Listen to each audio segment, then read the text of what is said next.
ধারাবাহিকের শুরুতেই আমরা দেখতে পাই গীতা, টিপ এবং স্বস্তিক শপিংয়ের উদ্দেশ্যে যাচ্ছে। গাড়িতে যেতে যেতে গীতা গান গাইতে থাকে এবং তার পুরনো স্মৃতিগুলো মনে করতে থাকে। এর মধ্যে টিপ গান গাওয়া শুরু করে।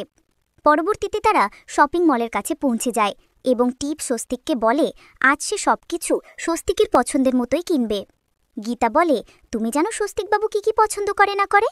টিপ বলে, হ্যাঁ, আমি সব কিছুই জানি। গীতা বলে, ঠিক আছে, আজ দেখা যাক এই বাজিতে কে জেতে। পরবর্তী দৃশ্যে আমরা দেখতে পাই মেহেক স্বস্তিক এবং গীতার সম্পর্ক নিয়ে চিন্তা করছিল। ঠিক সেই সময় সেখানে অঙ্কিত চলে আসে এবং মেহেককে বলে, তুমি কেন এরকমভাবে চিন্তা করছো? মেহেক বলে, তা নয় তো আমি কি করব, সব ভুলে হাসি খুশি থাকব? এটা কখনোই সম্ভব নয়। এই বাড়িতে সব কিছু বদলে গেছে। কত আশা করেছিলাম এই পরিবারে এত বছর পরে একটা ছোট্ট বাচ্চা আসতে চলেছে, আমরা সকলে মিলে আনন্দ করে থাকব, কিন্তু কিছুই হলো না। বড়দা ভাই তো ব্যবসার কাজে বিদেশে চলে গেল, আর ছোটদার তো কিছুই মনে পড়ছে না। এসবের মধ্যে গীতা বৌদি টিপকে এ বাড়িতে নিয়ে এলো। টিপ পুরো হয়েছে গিনি বৌদির মতো, একদম হিংসায় ভরা। গিনি বৌদি এবং টিপ দুজনে মিলে হাত মিলিয়েছে। আমার আর ভালো লাগছে না এসব কিছু। মেহেকের মুখে এসব কথা শুনে অঙ্কিত বলে, তুমি চিন্তা করো না, সব কিছু ঠিক হয়ে যাবে। তুমি মন খারাপ করে থাকলে আমারও খারাপ লাগে। এরপর মেহেক অঙ্কিতকে জড়িয়ে ধরে কান্না করতে থাকে। অঙ্কিত কোনো মতে তাকে সান্ত্বনা দেয় এবং বলে, সব ঠিক হয়ে যাবে। এরপর ইলিন মেহেককে ডাকতে থাকে। মেহেক নিচে গিয়ে দেখে তার কাকি শাশুড়ি এসেছেন টিপের সাথে দেখা করার জন্য। এরপর মেহেক এবং তার বোনেরা মিলে তাদের অতিথি আপ্যায়ন করে।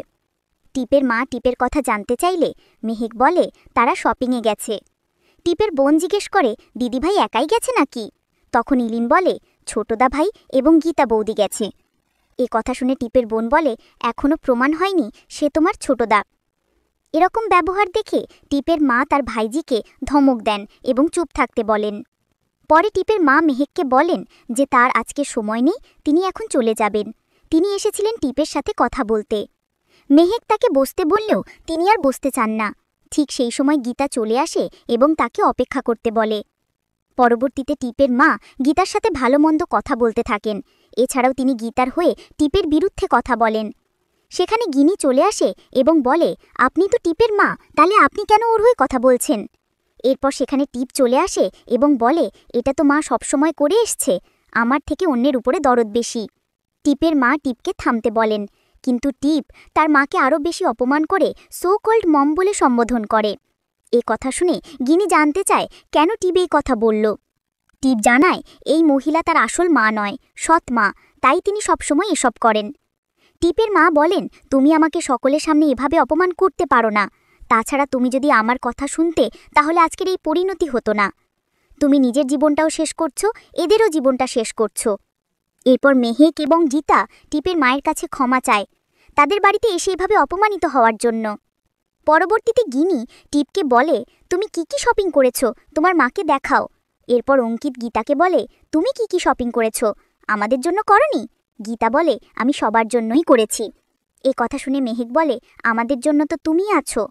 অন্যদিকে টিপ বলে, আমি শুধুমাত্র আমার সঞ্জয়ের জন্যই শপিং করেছি। মেয়ের মুখে এ কথা শুনে টিপের মা বলেন, তুমি তো সবসময় সেরকমই থেকে গেলে, শুধু নিজের স্বার্থটাই বোঝো। এ কথা শুনে গিনি বলে, আজকালকার যুগে এরকমই হওয়া দরকার। শেষ দৃশ্যে স্বস্তিক টিপকে বলে, তুমি কি কি শপিং করেছো, মাকে দেখাও। তখন টিপ দেখাতে যাবে, কিন্তু গীতা বলে, সবসময় বাজিটা তুমি আগে রেখেছ, কিন্তু আজকে আমি আগে রাখব। এ কথা শুনে স্বস্তিক বলে, আপনি কেন ওর সাথে এরকমভাবে কথা বলছেন? গীতা বলে, স্বস্তিকবাবু, আমি আপনার স্ত্রী গীতা। কিন্তু স্বস্তিক বলে, আমার স্ত্রী শুধুমাত্র টিপ। এ কথা শুনে গীতা তো অবাক হয়ে যায়।